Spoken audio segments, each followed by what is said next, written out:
এই শোনো না গো, আমাদের পুতুল ডায়েরি চ্যানেলটি সাবস্ক্রাইব করে পাশে থাকা বেল আইকনটি বাজিয়ে দিও প্লিজ।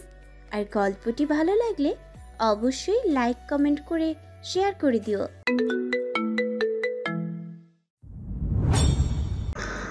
ভোরের আলো ফুটতে শুরু করেছে সবেমাত্র। বিছানায় অগ্রাহ্যে পড়ে থাকা ফোনটা এ নিয়ে 12 বারের মতো জ্বলে উঠল। তবে কলিং লেখাটা ব্যতীত আর কোনো সারা শব্দ নেই তার। সাইফের বুকের উপর দুহাত রেখে তাতে থুতনি ঠেকিয়ে আছে অগ্নিলা। ওর দৃষ্টি সাইফের ঘুমন্ত মুখের দিকে। বেঘরে ঘুমোচ্ছে সাইফ, আর বাঁচতে বাঁচতে কেটে যায় ওর ফোনটা। অগ্নিলা কাত হয়ে শুয়ে সাইফের বুকে মাথা ঠেকালো। চোখের কোনা বেয়ে জল গড়ালো ওর, আর সে জল সাইফের বুক স্পর্শ করল। অগ্নিলা মিনমিনিয়ে গলায় বলল, পাউডারটা মনে হচ্ছে একটু বেশি কড়া ছিল। অগ্নিলার অশ্রুর উষ্ণতাও তোমাকে জাগাতে পারল না সাইফ। খামটা কোথায় রেখেছো বলো তো? পুরো রুমে খুঁজেও পাইনি। কোথায় রেখেছো? কি আছে ওতে? ওতে কি সত্যটা আছে সাইফ? বলো না, সত্যি আছে ওই খামে? সত্যিটা জানলে তুমি আর আমাকে ভালোবাসবে না, তাই না? আর আদর করবে না আমাকে। তাহলে শেষবারের মতো হলেও গত রাতটা আমাদের হলেও পারতো বলো। চোখ তুলে আবারও সামনে তাকালো অগ্নিলা। এগিয়ে গিয়ে সাইফের শুকনো ঠোঁট জোড়ায় স্বাদ নিল কয়েক দণ্ড ভর। ঠিক যেমনভাবে মৃত্যুমুখী তার শেষ মুহূর্তে অক্সিজেনের স্বাদ নেয়, সেভাবে। অগ্নিলা চোখ মুখ মুছল। সাইফের ফোন তখনও বাজছে। জোরালে হেসে বলল, এটা সাইলেন্ট মোড সরিয়ে দিলেই তুমি জায়গা পাবে জানি।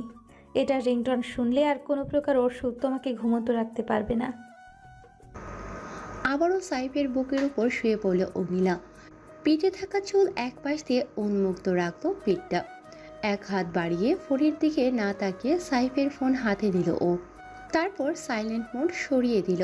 অগ্নিলার চোখ বন্ধ করার 2 মিনিটও হয়নি, আবারও কল আসে সাইফের ফোনে। চমকে ওঠে সাইফ, খুলে ফেলে চোখ জোড়া। বুকের উপর উপুু হয়ে থাকা রমণীর উন্মুক্ত পিঠ দৃশ্যমান হয় ওর চোখে।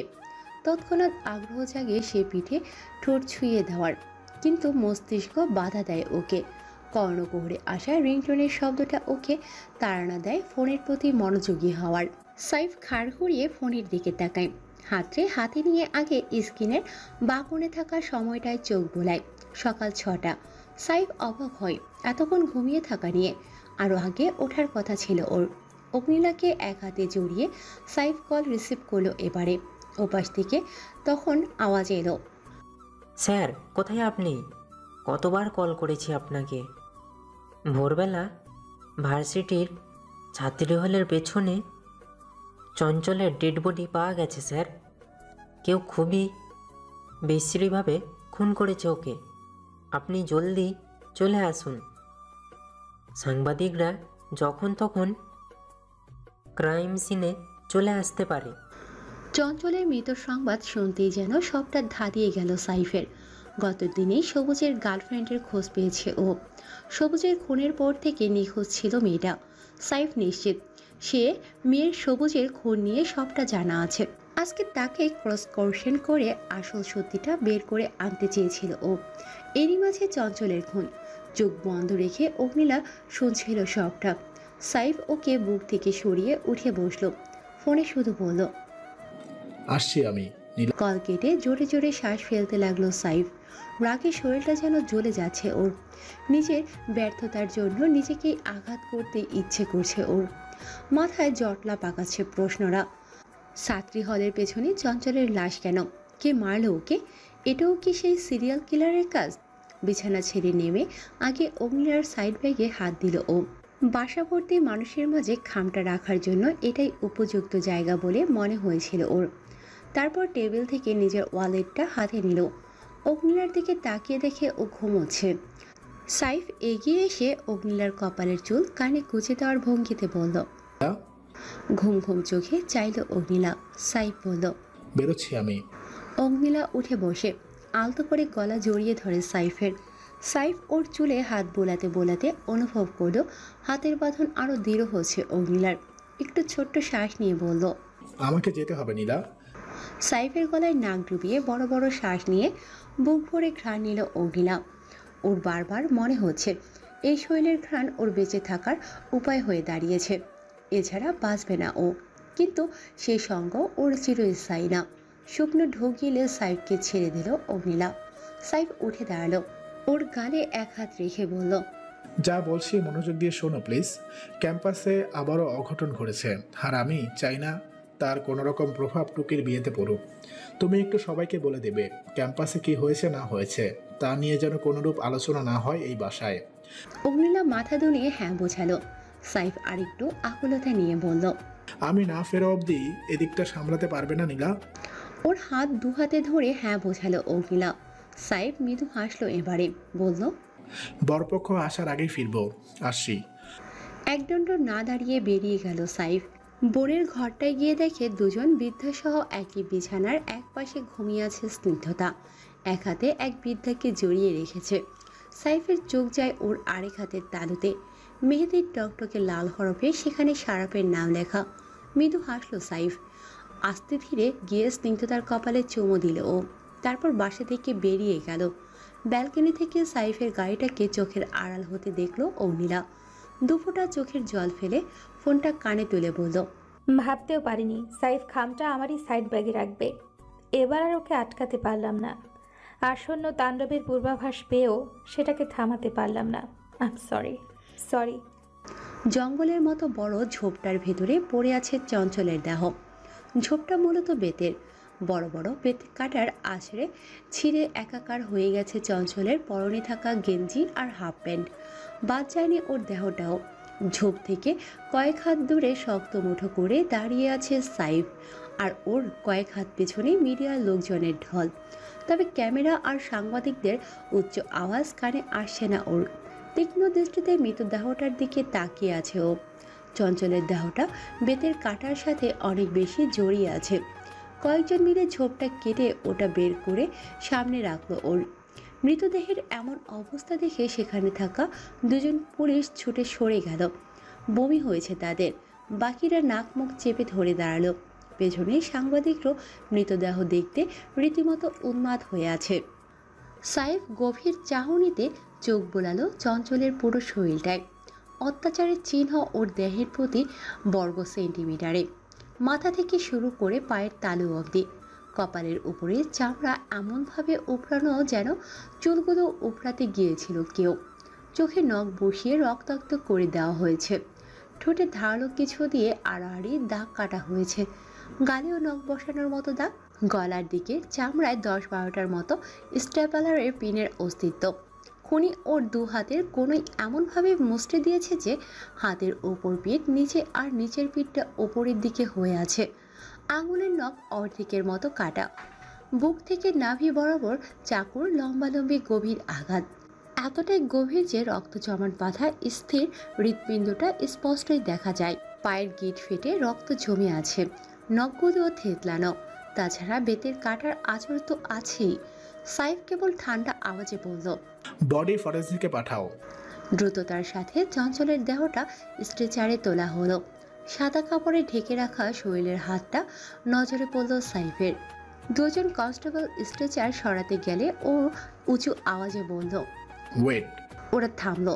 সাইফ এগিয়ে গিয়ে চঞ্চলের হাতের কবজির নিচটা ভালো মতন দেখল।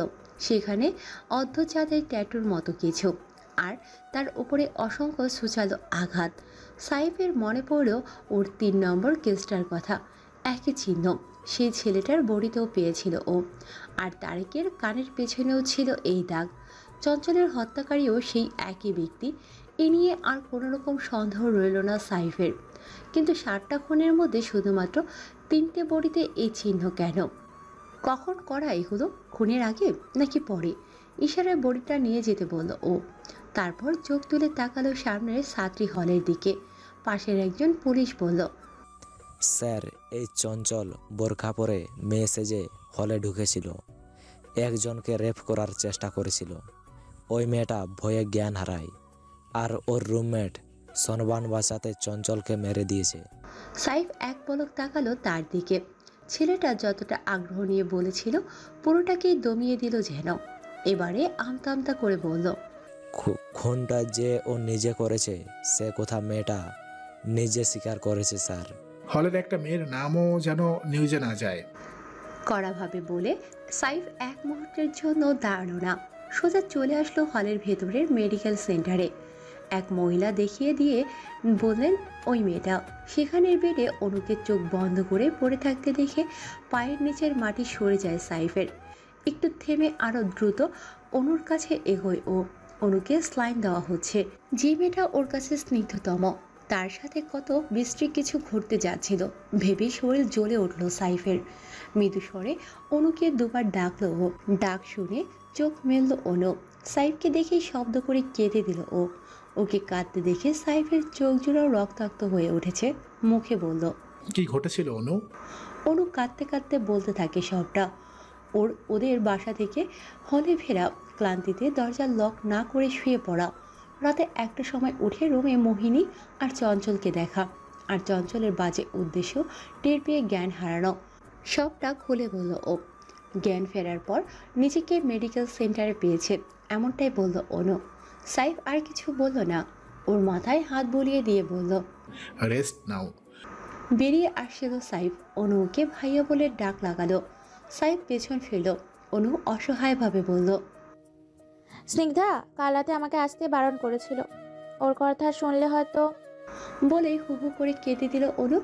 আবারও কান্না থামিয়ে বলল, আজ সকাল সকাল আপনাদের বাসায় যাওয়ার কথা ছিল আমার, আর আমি।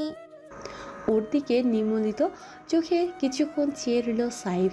মুখে বলল, টুকিকে টেক্সট করে বলে দাও তুমি বিকেলে যাবে কনে সাজাতে। এখন রেস্ট দরকার তোমার।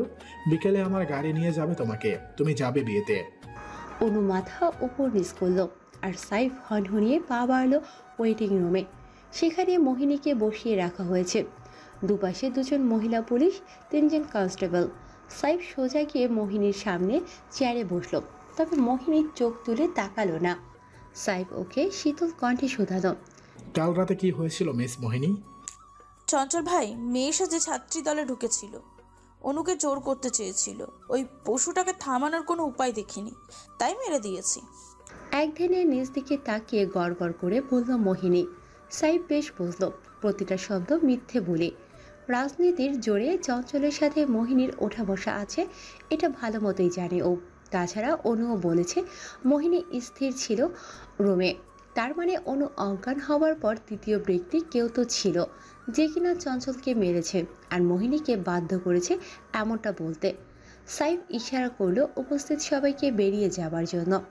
সবাই করলেও তাই। উঠে দাঁড়িয়ে মোহিনীর চেয়ারের দু হাতলে হাত রেখে দাঁড়ালো সাইফ। শক্ত কণ্ঠে বলল, কেউ নেই এখানে miss Mohini. Now tell me the truth. Mohini তেমনি স্থির স্তব্ধ। সাইফ আবারও বলল, আমি জানি খুনটা আপনি করেননি, কারো ভয়ে এই মিথ্যাটা বলেছেন, কিন্তু আমি বলছি ভয় নেই আপনার। আপনি নির্ভয়ে সত্যিটা বলুন, কোনো ক্ষতি হবে না আপনার। মোহিনীর চোখ তুলে চাইল। সাইফের পেছনে খোলা দরজা, ওটা দেখতেই আগের রাতের ঘটনা মনে পড়ল ওর। মনে পড়ল এক অশরীরী এসে গত রাতে তাণ্ডব রটিয়েছে ওর সামনে। চোখের সামনে ভেসে উঠল সে সমস্ত দৃশ্য। সে ভয়ঙ্কর ছায়ার ভয়াবহতা মনে পড়ে মোহিনী বারবার শিউরে উঠতে লাগলো কেবল। এখনো অবধি 4 গ্লাস পানি শেষ করেছে মোহিনী। এই তীব্র গরমেও কাঁপছে ও। ওর শরীরের কম্পন এতটাই বেশি যে দুজন মহিলা কনস্টেবল মিলে হাত পা ধরে রেখেছে ওর। হবে না বা কেন, চোখের সামনে এক ভয়াবহ মৃত্যু খেলা দেখতে হয়েছে ওকে গত রাতে। মোহিনীর চোখে ভাসছে গত রাতের দৃশ্য। গত রাতে চঞ্চল অনুর কাছে যাবার আগেই জ্ঞান হারিয়েছিল অনু। ঠিক তখনই দরজায় নক পড়ে ওদের। এমনিতেও অনুকে জ্ঞান হারাতে দেখে বিরক্ত ছিল চঞ্চল, তার উপর দরজায় নক, রীতিমতো খিচে উঠল ও। মোহিনীকে বলল, একটা কাজ ঠিক মতো করতে পারিস না, এটা বেউস, আরটা নক করে জ্বালাচ্ছে। বাকিদের এদিকে আসতে বারণ করিস নি? বলেছিলাম তো, তারপরেও এত বড় সাহস কে দেখাবে? কপালে ভাঁজ রেখে কিছুটা চিন্তিত স্বরে বলল মোহিনী। চঞ্চল রাগে সামনে থাকা চেয়ারে লাথি মারল। উপস্থিতি সামাল দিতে মোহিনী শয়তানি হাসলো এবারে। বলল, রাগ কেন করছেন চঞ্চল ভাই? বেহোশটা ছেড়ে খুশি আপনার কাছে এসে ধরা দিচ্ছে, সেটাকে ধরুন না। হাসি ফুটে চঞ্চলের মুখে। অনুর ওড়নাটা খুলে গলায় ঝোলায় ও। এগিয়ে গিয়ে দরজা খুলে দেয়। মোহিনী মোবাইলে ছিল। হঠাৎ কুকড়িয়ে ওঠার আওয়াজ পেয়ে চোখ তুলে তাকায় ও। আর তাতে যা দেখলো চোখ জোড়া বেরিয়ে আসতে চায় ওর। দরজায় দাঁড়ানো কালো জিন্স জ্যাকেট পরিহিত এক মুখোশধারী, হাতে গ্লাভস পরা। চঞ্চলের গলায় ওড়নাটা দিয়ে ফাঁসের মতো করে পেছন থেকে ধরে রেখেছে সে। আর চঞ্চলের বুক থেকে পেট অবধি ছুরি দিয়ে চেরা। বুকের ভেতরে লাফাতে থাকা রক্তাক্ত হৃৎপিণ্ডটা চোখে পড়তেই মোহিনীর চিৎকার দিয়ে উঠল। চঞ্চলের মুখ থেকে গলগলিয়ে রক্ত আসে। মুখোশধারী এক হাতে গলায় ওড়নার ফাঁস ধরে, আরেক হাতে পাউডারের মতো কিছু একটা ওর নাকে মুখে পুড়ে দিল। সেকেন্ড 10 মধ্যে মেঝেতে লুটিয়ে পড়ে চঞ্চল। রক্তের স্রোত বয় মেঝেতে। দপদপ করে সংকুচিত প্রসারিত হতে থাকা চঞ্চলের হৃৎপিণ্ডটা তখনও দৃশ্যমান। মোহিনী চিৎকার করে উঠে আবারও, কিন্তু লাভ হয় না। ওই সবাইকে বলে এসেছে যাই কিছু হোক আজ রাতে এদিকটায় না আসতে। ওর কথা মতোই এদিকে আজ এগোবে না কেউই। সামনের ব্যক্তিটি একটা ভেতরে ঢুকে দরজা লক করে তালা ঝুলিয়ে চাবিটা নিচের পকেটে পড়ে মোহিনী পেছোতে পেছোতে বেডের এক কোণে চলে যায়। দু দেয়ালের কোণে পিঠ ঠেকিয়ে হাঁটু পুড়িয়ে কাঁদতে থাকে। অবয়ব পাত্তা দেয় না ওকে। কাঁধের ব্যাগ নামিয়ে সেখান থেকে একের পর এক ধারালো অস্ত্র, হাতুড়ি, সূচ বের করে চঞ্চলের দেহের উপর কাটাতে থাকে। চঞ্চল এক চুল নড়তে পারছে না, তবে যন্ত্রণায় শরীর মোচড়াচ্ছে। মোহিনী আর সহ্য করতে পারল না সে দৃশ্য। দুহাতে চোখ মুখ ঢেকে ফেলল নিজের। আঙুলের ফাঁকে সামনে তাকালেই আটকে উঠছিল বারবার। চঞ্চলের হৃৎপিণ্ড তখনও দেখা যায়। আস্তে ধীরে চলছে ওটা। মোহিনী একেবারে দুহাতে চোখ বন্ধ করে নিল নিজের। প্রায় ঘন্টা দেড় পর সারা শব্দ না পেয়ে ভয়ে ভয়ে চোখ খোলে মোহিনী।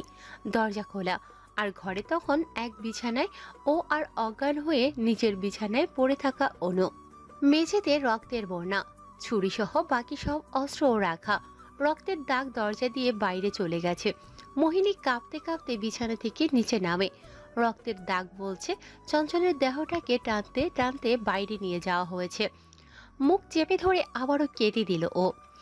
চোখে পড়ে বিছানায় থাকা কাগজটা।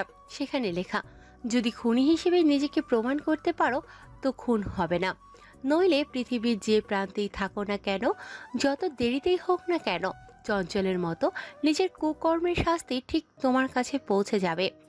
কাগজটা হাতে নিয়ে কাঁপতে থাকলো মোহিনী। রক্তের দাগ অনুসরণ করে বাইরে বেরোলো কোনো মতে। পুরো করিডোর ফাঁকা। রক্তের দাগ করিডোরের শেষ প্রান্ত অবধি গেছে। মোহিনীর চোখে স্পষ্ট ভাসলো মরার পর চঞ্চলকে এখান দিয়ে টেনে নিয়ে যাওয়া হয়েছে। ভয়ে ভয়ে এগিয়ে গিয়ে কিনারায় গিয়ে নিচে তাকালো ও। আর নিচে বেতের ঝরে পড়ে থাকা চঞ্চলের বিদঘুতের দেহটা দেখে মুখ চেপে ধরে কয়েক কদম পিছিয়ে গেল। স্তব্ধ পায়ে আবারও অনুরূমে চলে আসে মোহিনী। ধপ করে মেঝেতে বসে যায়। খুনির রেখে যাওয়া কাগজটা চিবিয়ে খেয়ে ফেলে। মন্ত্রপুতের মতো সবগুলো অস্ত্র ছুঁয়ে ছুঁয়ে দেয় ফিঙ্গারপ্রিন্ট হিসেবে। ওকে এতক্ষণ চুপ থাকতে দেখে সাইফ অধৈর্য হয়ে পড়ল যেন। আবারও বলল, সত্যিটা বলুন miss Mohini, I am waiting. মোহিনীর কানে গেলেও মাথায় গেল না কথাটা। ওর মাথায় এটাই আছে যে চঞ্চলকে এমন ভয়ঙ্করভাবে খুন করতে পারে সে সব পারে। আর মারা যাওয়ার চেয়ে জেলে থাকা ভালো। তাছাড়া চঞ্চলকে খুনের একটা ভালো কারণ দর্শিয়েছে ও, অনুকে জোর করতে আসা। তাই ওকে মারার দায়ে জেল হলেও খুব বেশি দিনের হাজত হবে না ওর। মোহিনী সাইফের চোখে চেয়ে স্পষ্টভাবে বলল। সাইফ হার মানল। বুঝলো ভালো মতন ভয় পেয়ে আছে মোহিনী। কথা বেরোবে না ওর মুখ দিয়ে। পেছন ফিরে তাকালো সাইফ। হাত পাঁচেক দূরত্বে সারাপ দাঁড়ানো, কালো প্যান্ট ইন করা, আকাশি রঙা শার্ট পরনে ওর। সাইফের মনে হয়েছিল হয়তো মোহিনীর বিষয়ে সারাফ কিছুটা সহায়ক হতে পারে, তাই সারাফকে চলে আসতে বলেছিল ও। বোনের বিয়ের দিনটাতেই বোনের হবু বোরকে এভাবে ক্রাইম সিনে আনার কোনো ইচ্ছে ছিল না ওর, কিন্তু উপায়ও তো নেই। সারাফ পুরোটা সময় বুকে হাত গুছে চুপচাপ দেখেছে মোহিনীকে। হতাশ হয়ে সাইফ উঠে আসলো মোহিনীর সামনে থেকে। সারাফকে বলল, কি বুঝলে? ওর সামনে পুরো ঘটনাটা ঘটেছে। একজনকে মারাত্মক কষ্ট দিয়ে খুন করা হয়, একজনকে মারাত্মক কষ্ট দিয়ে খুন করা দেখেছে ও। আর সেটা এতই ভয়ানক যে ও ধরেই নিয়েছে এখন মুখ খুললে একইভাবে ও মারা পড়বে। মৃত্যু ভয়ের উপরে কিচ্ছু হয় না মিস্টার আহমেদ। হাজার চেষ্টা করলেও আপনি ওর মুখ খোলাতে পারবেন না এই মুহূর্তে। করণীয় স্বাভাবিক হওয়ার জন্য সময় দিন, মিনিমাম একটা দিন। নিরাপত্তা পেলে তারপর ক্রস কোয়েশ্চেন করলে ঠিকই বলবে কি ঘটেছিল। ওকে, দেখা যাক। আর তোমাকে এভাবে ডেকে আনার জন্য it's totally okay mister Ahmed. বরযাত্রী 2 ঘন্টা পর বেরোবে, সবাই রেডি হতে ব্যস্ত। তবে আমার স্বপ্নিলে ফেরা উচিত এখন। আপনার বোন আমার জন্য অপেক্ষা করছে, অনুমতি দিন। আমিও বরযাত্রী পৌঁছানোর আগেই বাসায় ফিরবো সারাফ। আমার বোনের জীবনে আমি নিজে ওয়েলকাম করব তোমাকে। সাইফের সাথে হ্যান্ডশেক করে ওকে জড়িয়ে ধরল সারাফ। হাসিটা মিলিয়ে শক্ত চোয়াল নিয়ে বেরিয়ে গেল ওখান থেকে। সাইফ এগুলো পাশের রুমটায়। হলের গেটম্যানকে সেখানে বসানো হয়েছে। বেশ কিছুক্ষণ তাকে প্রশ্ন করেও তেমন কিছু পাওয়া গেল না। যারা আগের রাতে হলে ঢুকেছিল তারা নাকি সবাই আইডি দেখিয়ে ঢুকেছে। হলের প্রবেশমুখে সিসিটিভির ফুটেজও নেওয়া হয়েছে। সেখানে সবাইকে আইডি দেখিয়ে ভেতরে আসতে দেখা গেছে, কিন্তু সাইফের কাছে এটাও স্পষ্ট, হলে থাকা সবাই আইডি ধারী হতে পারে না। তা কোনোভাবেই সম্ভব না। আর কেউ হোক না হোক, চঞ্চল আর খুনি এরা দুজনেই হল আইডি না দেখিয়ে হলে ঢুকেছে। কিন্তু গেটম্যান মিথ্যে বললেও সিসি ক্যামেরার ফুটেজ তো মিথ্যে দেখাবে না। আর কোনো উপায় অবশিষ্ট দেখল না সাইফ। চঞ্চলের হত্যাকাণ্ডে এখনকার মতো অবশিষ্ট নেই কিছুই। সব অস্ত্রে মোহিনীর ফিঙ্গারপ্রিন্ট। তারেকের মৃত্যুর বিষয়টা এখনো লোক জানাজানি হতে দেয়নি ও। সব মিলিয়ে এখন সবুজের গার্লফ্রেন্ডে ওর শেষ আশ্বাস। নইলে আজকে এই কেস থেকে অব্যাহতি নিতে হবে ওকে। তৈরি রাখা কেস অ্যাওয়ার্ড লেটার জমা দিতে হবে ইন্সপেক্টর আফজালকে। জীবনে প্রথমবারের মতো সাইফ দ্রুত পদে পা বাড়ায় হল থেকে বেরোবে বলে, কিন্তু গেটের কাছে যেতেই দুটো মেয়ে ছুটে আসে ওর দিকে। একজন হাঁপাতে হাঁপাতে বলল, স্যার, মোহিনী আপু চঞ্চল ভাইকে খুন করেনি স্যার, প্রমাণ আছে আমাদের কাছে। চকচকে চোখে তাকালো সাইফ। মেয়েটা একটা শুকনো ঢোক গেলে ফোন বের করলো নিজের। কিছু একটা বের করে সাইফের দিকে বাড়িয়ে দিয়ে বলল, স্যার, আমি অনুর করিডোরের অপোজিট করিডোরে থাকি, 4 তলাতে। গতকাল অনেক রাতে আমার বয়ফ্রেন্ড ভিডিও কল করেছিল। রুমমেটদের ঘুমের ব্যাঘাত হবে বলে আমি বাইরে চলে আসি। কথা বলতে বলতে একসময় আমার বয়ফ্রেন্ড বলল, তোমার পেছনে নিচতলার করিডোরে ভূত ঘুরছে দেখো। ও প্রায় এমন মজা করে। আমি ভেবেছিলাম তখনও হয়তো মজাই করছে। বললাম, মজা করো না তো। ও আবারও একই কথা বলল। আমি নিজের ক্যামেরা থেকে ভালোভাবে তাকালাম, আর যা দেখলাম, এইটা তখনকার স্ক্রিনশট নেওয়া স্যার। এই ড্রেস তো মোহিনী আপুর না। আরও কিছু ছবি আমি তখন লুকিয়ে চুরিয়ে তুলেছিলাম, দেখুন আছে ওখানে। সাইফ ছবিতে দেখলো কালো জ্যাকেট, জিন্স, মুখোশধারী নাজমুলকে মারতে যাওয়ার সেই একই বেশি।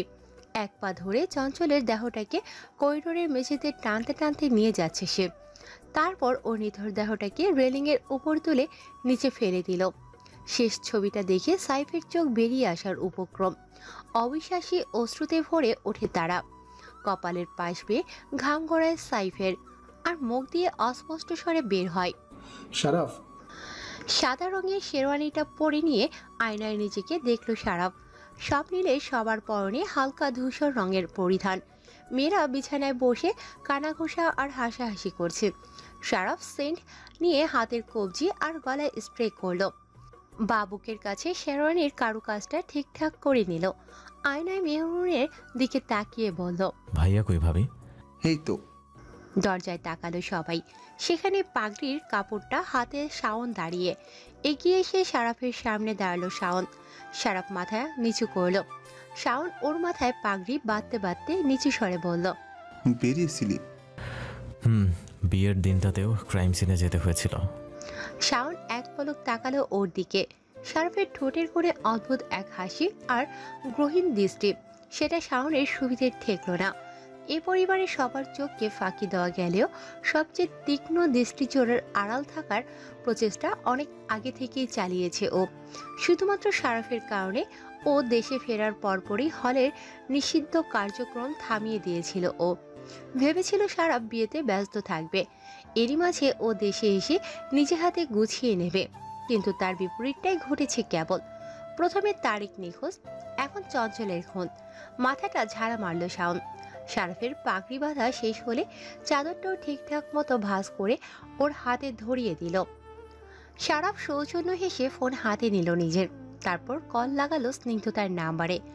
কল শুনিয়ে ফোনের দিকে তাকালো স্নিগ্ধতা। শারাফের নাম্বারটা দেখে ঠোঁটে লাজুক হাসি ফুটল ওর। টের পেল শুধু ও না, ওকে সাজাতে বসা এক ঘর মেয়েও সে ফোনটার দিকে তাকিয়ে আছে। হাত বাড়াতে যাবে, একজন ছো মেরে নিয়ে নেয় ওর ফোনটা। বাইরের দিকে ছুট লাগাচ্ছিল সে, কিন্তু দরজায় অনুর সাথে ধাক্কা খেয়ে থেমে যায়। স্নিগ্ধতা খুশিতে দাঁড়িয়ে গেল, এগিয়ে গিয়ে অনুকে জড়িয়ে ধরে উচ্ছ্বাসে বলল, এসেছিস তুই? মাথা উপর নিচ করে জোরালো হাসলো অনু। স্বাভাবিক থাকতে ফোনটা নিয়ে লাউড স্পিকারে দিল ও। ওপাশ থেকে শারাফ বলল, রেডি হয়েছ? হচ্ছিলাম। এখন যদি লাউড স্পিকারে বলে ফেলি আমার তোমাকে কোণে বেশি দেখার জন্য তর্স হয়েছে না, রুমের সবাই নির্লজ্জ বলবে। খিলখিলিয়ে হেসে ওঠে রোমের সবাই। অগ্নিলা এসে ফোনটা হাতে নেয় এবারে। স্পিকার অফ করে শারাফকে বলল, ফোন লাউডে আছে, সে প্রেডিকশন বাদ দিয়ে জলদি বলো। কল কেটে অনু অগ্নিলা সবাই মিলে সাজাতে শুরু করে স্নিগ্ধতাকে। সাজানো শেষে আয়নায় নিজেকে দেখতে লাগলো স্নিগ্ধতা। সবাই বসে বসে বলা বলি করছিল ওদের নিয়ে। সে সময় দরজায় নক পড়ে। স্নিগ্ধতা আয়নায় তাকিয়ে দেখলো সাইফ এসেছে। এক হাতে ঘোমটা আর এক হাতে জামা ধরে হাসি মুখে উঠে দাঁড়ালো ও। চকচকে চোখে চেয়ে রইল ভাইয়ের দিকে। আর সাইফ স্তব্ধ, বিমূঢ়তা নিয়ে এক পা দুপা করে এগোচ্ছে সে। পাশ থেকে অগ্নিলা রুমের সবচেয়ে বয়স্কাকে উদ্দেশ্য করে বলল, ওরা ভাই বোন কিছুক্ষণ একান্তে কথা বলুক দাম্মা। ওর সাথে ছোট বড় সকলেই সায় দিল। কলরব করতে করতে স্নিগ্ধতার ঘর থেকে বেরিয়ে গেল নারী সমাজ। ফাঁকা ঘরটায় তখন শুধু সাইফ, অগ্নিলা, স্নিগ্ধতা। দু ভাই বোনের চোখ মুখ দেখে নিয়ে দরজাটা ভিড়িয়ে বেরিয়ে গেল অগ্নিলা। স্নিগ্ধতা আগ্রহ নিয়ে বলল, কেস সলভ হয়েছে তোমার? ছোট্ট করে জবাব দেয় সাইফ। খুশি হয়ে যায় স্নিগ্ধতা। নিজেকে আবারও পুরোপুরিভাবে দেখে নিল ও। একটু ঘুরে উঠে জামাটা ভাইকে দেখালো।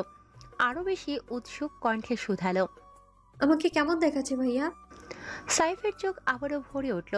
মেহেন্দি রঙা হাত, কারুকাজ করা হালকা ধূসর রঙের বড় হাতা আনারকলি, মাথায় তুলে দেওয়া সাদা জর্জেটের ঘোমটা, টায়রা নাকে নদ, কানে বড় দুল, হাত ভরা চুড়ি।